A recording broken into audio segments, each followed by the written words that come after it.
Assalamualaikum warahmatullahi wabarakatuh. Kembali lagi di channel Cikita Bella.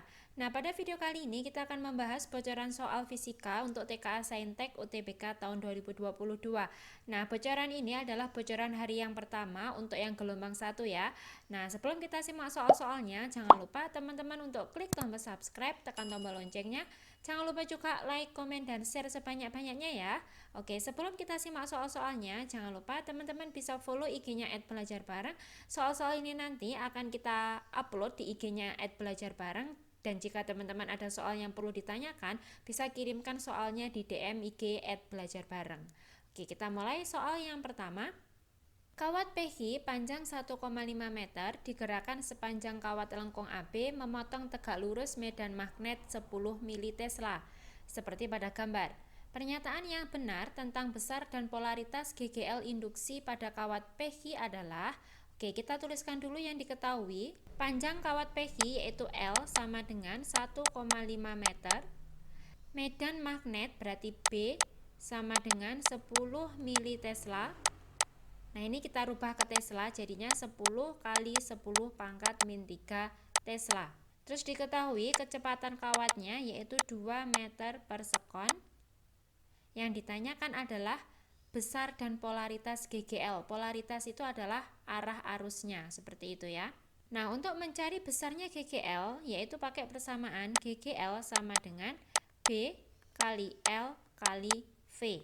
Kita masukkan nilai B-nya yaitu 10 kali 10 pangkat min 3 dikali L-nya 1,5 dikali V-nya 2. Hasilnya 1,5 kali 2, 3, 3 kali 10, 30, 30 dikali 10 pangkat min 3 yaitu 3 kali 10 pangkat min 2 volt. Sedangkan pada pilihan jawaban yaitu menggunakan milivolt, berarti kita kalikan 1000. 3 kali 10 pangkat min 2 dikali 1000 yaitu 30 milivolt. Nah, inilah GGL-nya. Nah, untuk arahnya kita bisa menggunakan kaidah tangan kanan, di mana jempol itu menunjukkan kecepatan atau V, 4 jari itu menunjukkan arah medan magnet atau B, sedangkan telapak tangan menunjukkan polaritas GGL. Nah, sekarang kita praktekkan di mana jempolnya atau V-nya itu arahnya ke kanan. Berarti jempol kita arahnya ke kanan, medan magnet berarti 4 jari kita, tanda silang itu artinya masuk.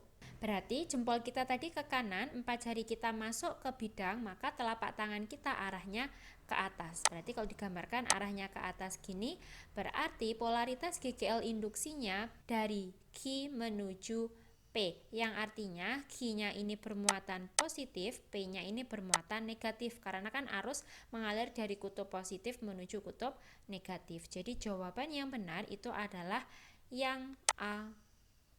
Oke, kita lanjut soal yang selanjutnya. Planet A memiliki percepatan gravitasi 2 kali percepatan gravitasi bumi. Oke, kita tuliskan yang diketahui yaitu percepatan planet A, G-nya A sama dengan 2 kalinya G bumi. Seorang siswa melakukan pengukuran percepatan gravitasi dengan metode pendulum.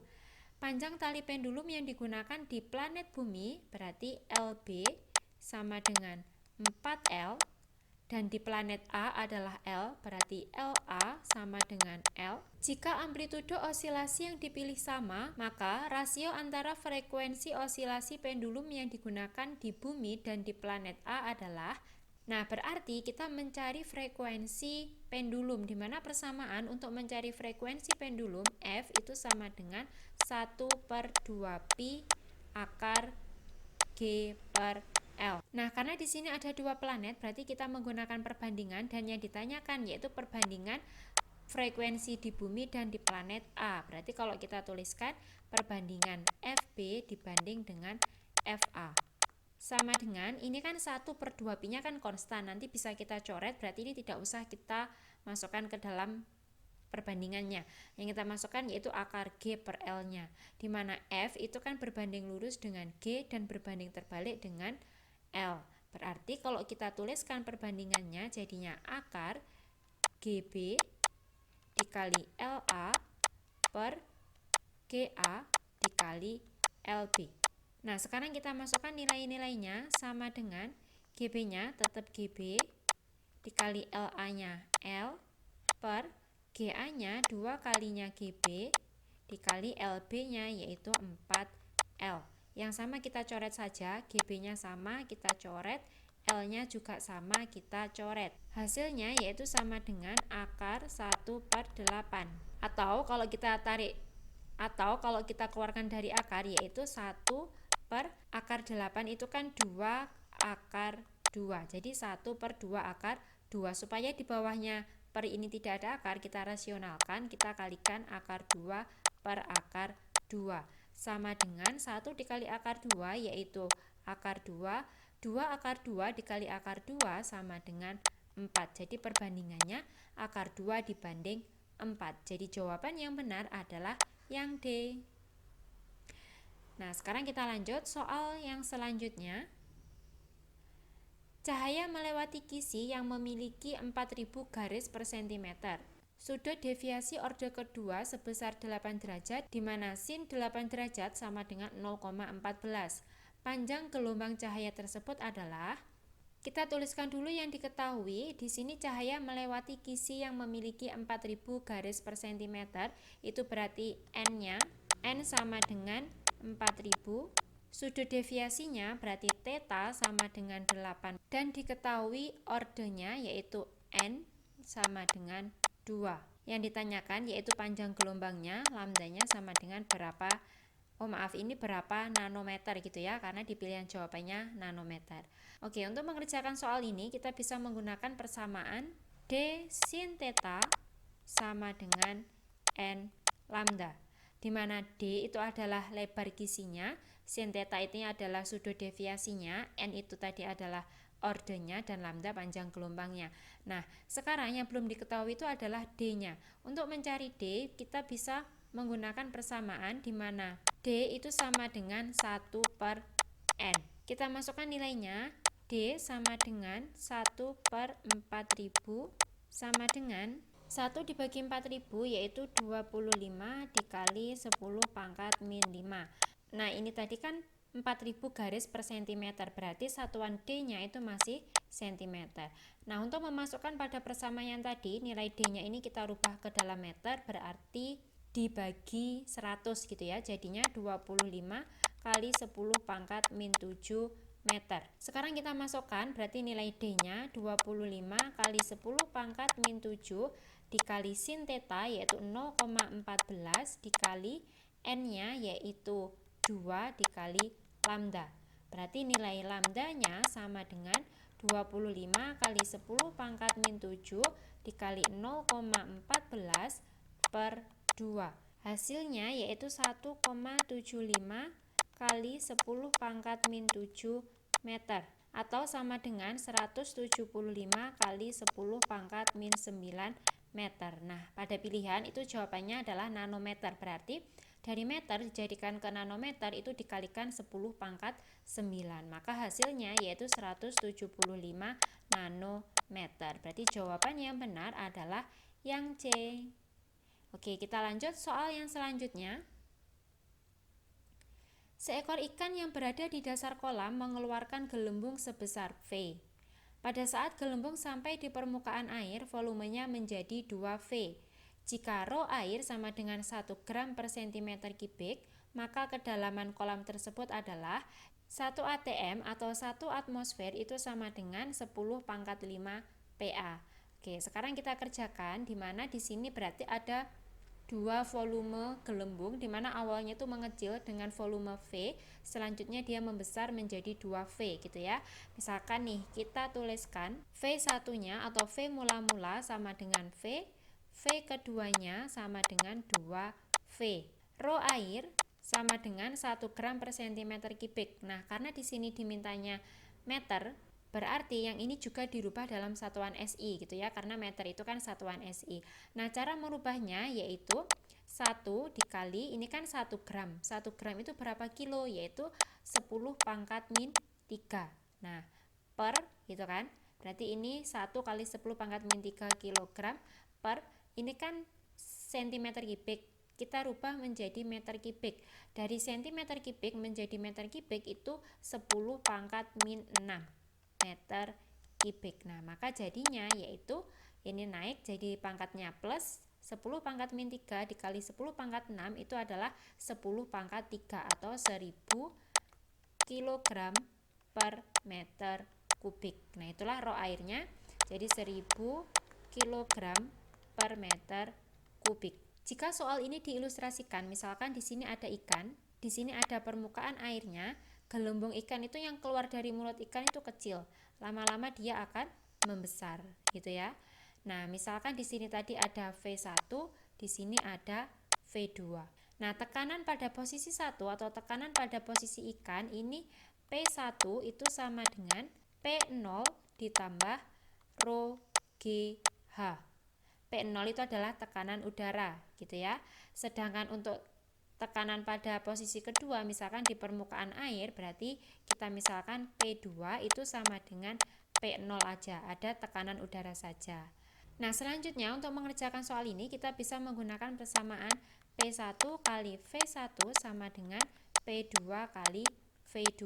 Nah, sekarang kita masukkan nilainya. P1 tadi yaitu P0 ditambah rho GH dikali V1-nya yaitu V sama dengan P2-nya yaitu P0 dikali V2-nya yaitu 2V.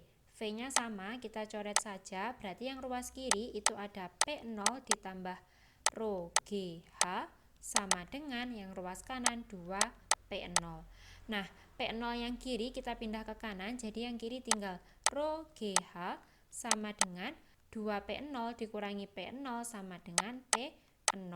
Sekarang kita masukkan nilai-nilainya, di mana rho air ini 1000 dikali G-nya kita pakai 10 dikali H sama dengan P0 itu tekanan udara. Tekanan udara itu 1 atm atau 10 pangkat 5 PA. Berarti ini 10 pangkat 5, berarti nilai H-nya sama dengan 10 pangkat 5 dibagi 10 pangkat 4. Maka ketemulah H atau kedalaman kolamnya yaitu 10 meter. Jadi jawaban yang benar itu adalah yang C.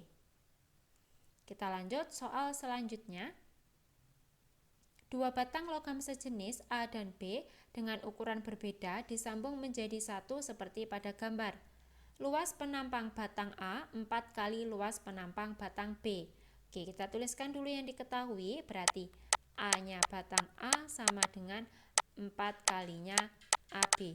Jika panjang batang B 4 kali panjang batang A, berarti LB-nya sama dengan 4 kalinya LA, dan suhu pada ujung bebas batang A dan B berturut-turut adalah TA-nya yaitu 100 derajat Celcius dan TB-nya yaitu 32 derajat Celcius.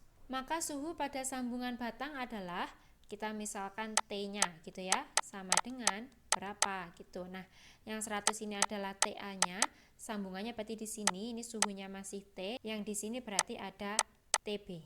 Nah, untuk mengerjakan soal ini kita bisa menggunakan persamaan laju aliran konduksi atau H. Nilai H batang A itu sama dengan nilai H batang B, atau kita tuliskan HA sama dengan HB. Di mana H atau laju aliran konduksi itu persamaannya K kali A kali delta T per L.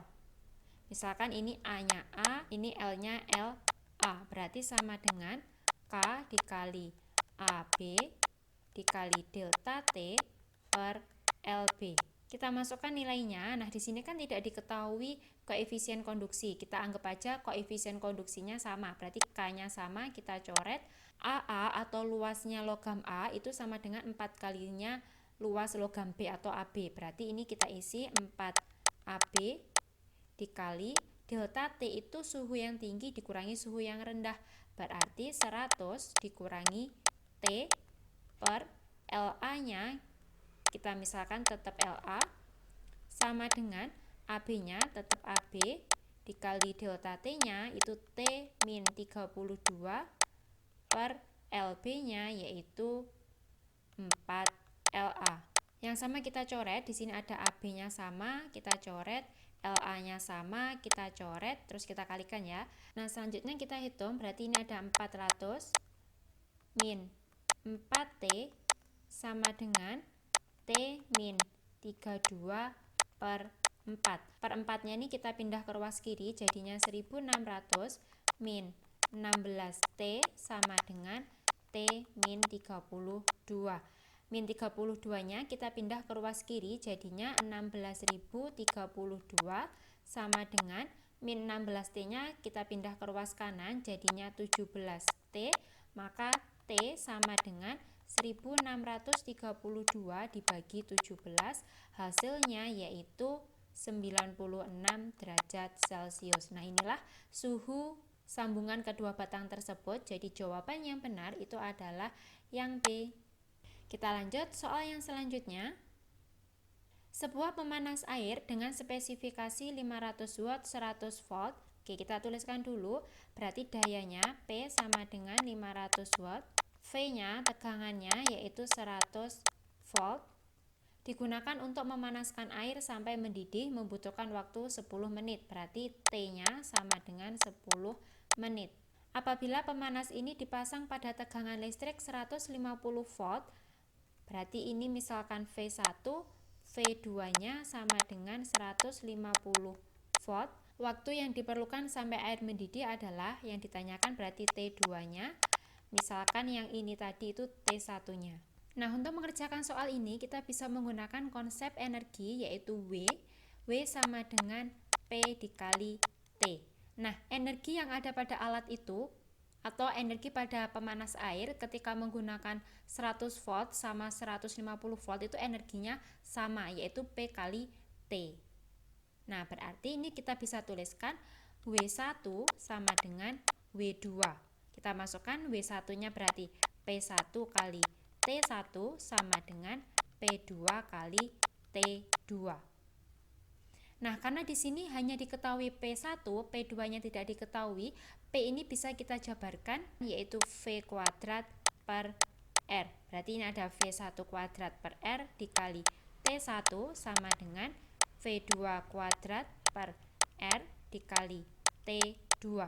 Nah, karena ini alatnya sama atau pemanas airnya kan satu alat yang digunakan, berarti di sini R-nya itu sama. Kita masukkan V1-nya yaitu 100 kuadrat dikali T1-nya 10 sama dengan V2-nya 150 kuadrat dikali T2. Nah, ini kalau kita hitung, ini kan 10.000 dikali 10 berarti 100.000 sama dengan 150 kuadrat itu berarti 225 tambah 02 dikali T2. Nolnya kita coret 2, berarti ada 1000 dibagi 225. Ini nanti ketemunya T2-nya itu sekitar 4,44 menit. Nah, jadi inilah waktunya. Jawaban yang benar adalah yang B. Oke, kita lanjut soal yang terakhir. Sebuah kumparan terdiri dari 1000 lilitan, berarti ini adalah nilai N-nya sama dengan 1000 lilitan, dan memiliki hambatan berarti R sama dengan 256 kilo ohm. Kumparan meliputi fluks magnetik yang berubah terhadap waktu sesuai persamaan. Fluksnya itu sama dengan T plus 3 pangkat 4. Kuat arus yang mengalir pada saat T sama dengan 1 sekon adalah, nah, dimana untuk mencari I itu sama dengan GGL per R. Sedangkan GGL-nya kita cari dari persamaan. GGL itu adalah N dikali perubahan fluks terhadap waktu atau turunan fluks terhadap waktu gitu ya. Jadi sama dengan N dikali D dari fluksnya tadi T plus 3 pangkat 4 per DT sama dengan N dikali, ini kalau diturunkan hasilnya 4 dikali T plus 3 pangkat 3. Oke, ini bisa kita hitung dulu. N-nya tadi 1000 dikali 4. Nah, karena di soal tadi yang ditanyakan kuat arus yang mengalir pada saat T sama dengan 1, berarti ini T-nya kita ganti 1, berarti 1 tambah 3 yaitu 4 pangkat 3. Sama dengan 4000 dikali 64. sama dengan 256.000 volt, atau bisa kita jadikan kilowatt berarti 256 kilovolt. Nah, selanjutnya GGL-nya ini kita masukkan ke sini, berarti I sama dengan GGL-nya 256 kilovolt per R-nya juga 256 kilo ohm. Berarti hasilnya I sama dengan 1 ampere. Nah, inilah kuat arus yang mengalir pada saat T sama dengan 1 sekon. Jadi jawabannya benar adalah yang B. Nah, demikian videonya, semoga bermanfaat. Wassalamualaikum warahmatullahi wabarakatuh.